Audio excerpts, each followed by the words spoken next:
इससे तो साफ हो गया है कि हाजीपुर लुटेरों के लिए एक सेफ जोन बन गया है। लेकिन सवाल ये कि लूट के बाद अपराधी पुलिस की गिरफ्त में क्यों नहीं आते और पुलिस क्यों नाकाम साबित होती है। ये रिपोर्ट देखिए। लूट के बाद क्यों भाग निकलते हैं अपराधी? पुलिस पकड़ने में क्यों होती है नाकाम? क्या जिले का भौगोलिक बनावट है बाधा?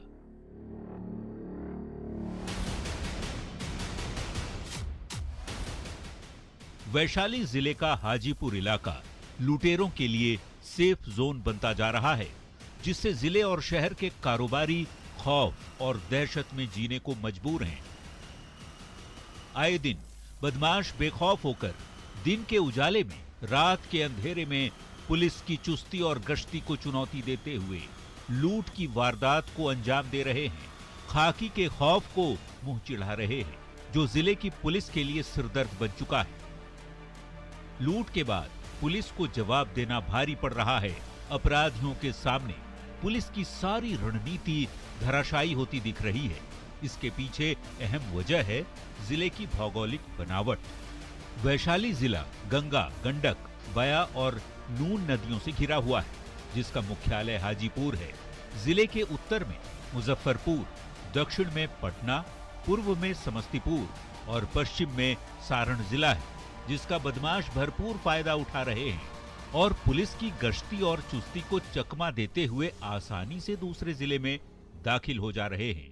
पुलिस एक छोर की सीमा की घेराबंदी करती है, तब अपराधी दूसरे छोर की सीमा को लांघकर जिले से छूमंतर हो जा रहे हैं। उसके बाद पुलिस लकीर पीटती ही रह जाती है। अगर सच में पुलिस चाहती है कि अपराधी जिले से बाहर ना निकले, तो पुलिस को इस रणनीति पर काम करना होगा और जिले की चौहद्दी को छूने वाली हर जिले की सीमा पर मुस्तैदी बढ़ानी होगी। पेट्रोलिंग की व्यवस्था को भी दुरुस्त करना होगा, ताकि जिले के बाहर से और जिले के भीतर से पुलिस की मर्जी के बिना परिंदा भी पर न मार सके। तब जाकर अपराधी भागने की जगह सलाखों में दिखेंगे। एक और बड़ी वजह यह भी है कि जिले से वर्तमान में 3 राष्ट्रीय राजमार्ग और 2 राजकीय राजमार्ग गुजरते हैं, जिसमें गांधी सेतु पार कर NH-19 हाजीपुर छपरा होकर उत्तर प्रदेश के गाजीपुर तक जाती है।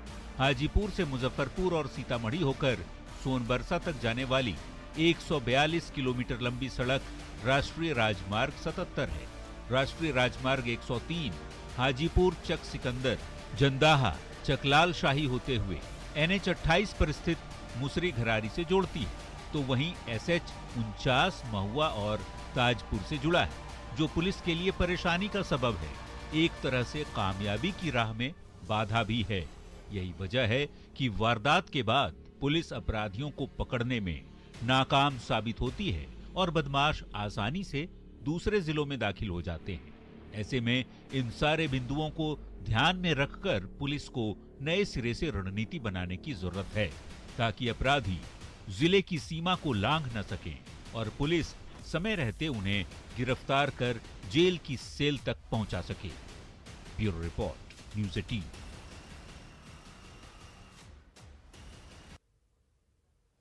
और हमारे साथ इस खबर पर अधिक जानकारी के साथ हमारे सहयोगी राजीव मोहन जुड़े हुए हैं। सीधे उनके पास चलते हैं। राजीव, फिलहाल क्या कुछ अपडेट है? 2 लूट की बड़ी वारदात हुई है, दोनों में से किसी में भी पुलिस को कुछ कामयाबी मिल पाई? क्या कुछ कह रही है पुलिस? देखिए चित्रा, ये जो आप अगर कामयाबी की बात करें और सफलता की बात करें, तो दोनों जो लूट हुई बीते शनिवार को जो हुई है और जो सोमवार की 48 घंटे बाद ही सोमवार को दोनों घटनाएं हुई हैं। दोनों घटना के बाद पुलिस ने SIT का गठन किया है, लेकिन ये कह सकते हैं कि चूंकि इस मामले में कोई रिकवरी नहीं है, कोई गिरफ्तारी नहीं है, तो इस तरह से पुलिस के हाथ अभी भी खाली हैं। तो ये कह सकते हैं कि जो अपराधी है बेलगाम होकर दुस्साहस का परिचय देते हुए और पुलिस की जो चौकसी है उसको चुनौती देते हुए 2 बड़ी घटनाओं को अंजाम दिए हैं। 48 घंटे के अंदर दूसरी बड़ी घटना पासवान चौक के पास होती है, जहां तकरीबन 46 किलो का जो चांदी थी उसकी लूट हो गई। उससे पहले शनिवार को 1 करोड़ से ज्यादा सोना चांदी की दुकान में लूट हुई है। तो ये बड़ी वारदात है और इसको लेकर ये यहाँ जो बिल्कुल पुलिस राजीव, जिस तरीके से हम देख पा रहे हैं खास तौर पर जो व्यवसायी हैं उन्हें कहीं ना कहीं निशाना बनाया जा रहा है, तो क्या ऐसा हम माने कि लगातार जो घटनाएं लूट की सामने आ रही है हाजीपुर से, तो क्या हाजीपुर लुटेरों का हब बना हुआ है? देखिए, ये नई बात नहीं है। हाजीपुर जो है पटना से बहुत ही करीब है, 20-25 किलोमीटर की दूरी है और बहुत पहले से ये क्राइम का अड्डा है। कई बार बड़े नेताओं ने भी इसको लेकर कहा है, कई लोग इस पर सवाल खड़ा करते रहे हैं कि हाजीपुर क्राइम का अड्डा है, क्राइम का हब है और ये मुजफ्फरपुर, समस्तीपुर जिलों से, छपरा से जुड़ा हुआ है। सीमावर्ती इलाके से भी यहाँ जो क्रिमिनल्स हैं वो आते हैं। लेकिन देखिए, बात यह है कि इसको समझना होगा कि यहाँ पे कई प्रयास भी किए गए हैं, लेकिन जो प्रयास किए गए हैं वो प्रयास कह सकते हैं कि माकूल नहीं हुआ। कई बार इस मामले को अपराध पर नियंत्रण करने के लिए पुलिस की ओर से जो बैंकर्स हैं और जो व्यवसायी वर्ग है या ऐसे लोग जो बड़े व्यवसाय करते हैं उनको लेकर के कई बार पुलिस के बीच में बैठक हुई है और बैठक में यह तय हुआ कि किस तरह से अपराध पर नियंत्रण करना चाहिए, किस तरह से पेट्रोलिंग करना चाहिए और कहां कहां किस किस पॉइंट पर वाहन चेकिंग होनी चाहिए।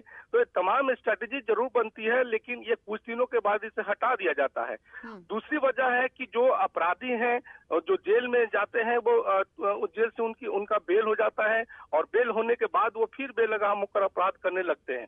तो जो पुलिस की यहाँ चौकसी है, जो पुलिस को करना चाहिए, जो पुलिस के द्वारा कहा भी जाता है कि जो अपराधी बाहर आ गए हैं उन्हें हम गिरफ्तार करेंगे, लेकिन कहीं न कहीं यहाँ जो पुलिस की पॉलिसी है वहाँ कहीं न कहीं लैकुना है, उनकी गिरफ्तारी नहीं होती, उस पर चौकसी नहीं होती है। इस वजह से जो अपराधी हैं उनका अपराध करना वो उनका कर्म है, वो करते हैं, उनको रोक नहीं सकता कोई, क्योंकि एक के बाद दोबारा तिबारा चौबारा उनका आता है, उनका रिकॉर्ड होता है, वो सब समाज का हिस्सा नहीं होते हैं। तो उस पर तो नकेल कसना पुलिस प्रशासन का ही काम है, वो उनका तो यही पेशा है। तो उस पर लगाम लगाने के लिए पुलिस को पॉलिसी जो बनानी चाहिए, उस पर अनवरत काम होना चाहिए, लगातार वाहन चेकिंग होनी चाहिए।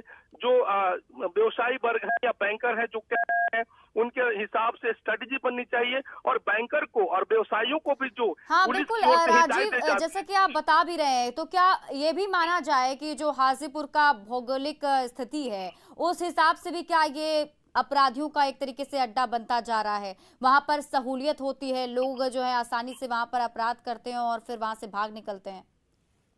देखिए, बिल्कुल यह भी एक कारण है भाग निकलना, लेकिन कोई भी कहीं भी अगर भाग जाता है तो ये कहीं न कहीं कह सकते हैं कि पुलिस की विफलता है। अगर कई सुविधाएं, तो ये तो सुविधाएं की बात नहीं हो रही है।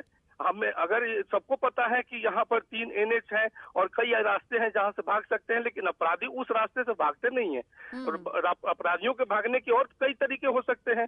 सबसे बड़ी बात है कि जो पुलिस प्रशासन के द्वारा जो स्ट्रेटेजी बनाई जाती है अपराध पर नियंत्रण के लिए, क्या वो चल रहा है कि नहीं, उसमें कमी है।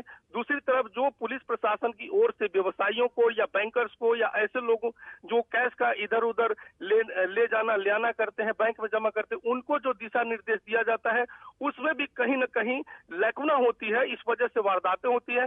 अब जो 45-46 किलो जो कल की घटना को देख लीजिए, उसमें जो व्यवसायी जो रोसड़ा जा रहे थे उनके पास कोई सुरक्षा गार्ड नहीं था, उनके पास कोई वेपन्स नहीं था और 40 किलो वो लेके जा रहे थे, किसी को पता नहीं था।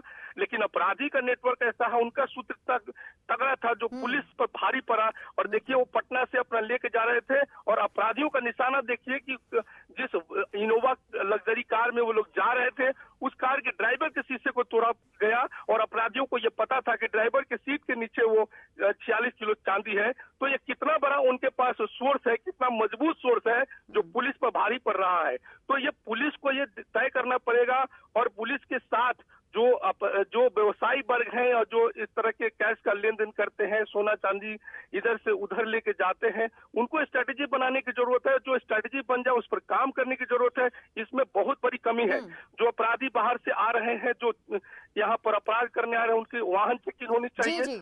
वाहन चेकिंग समय समय पर होता है, फिर हटा दिया जाता है।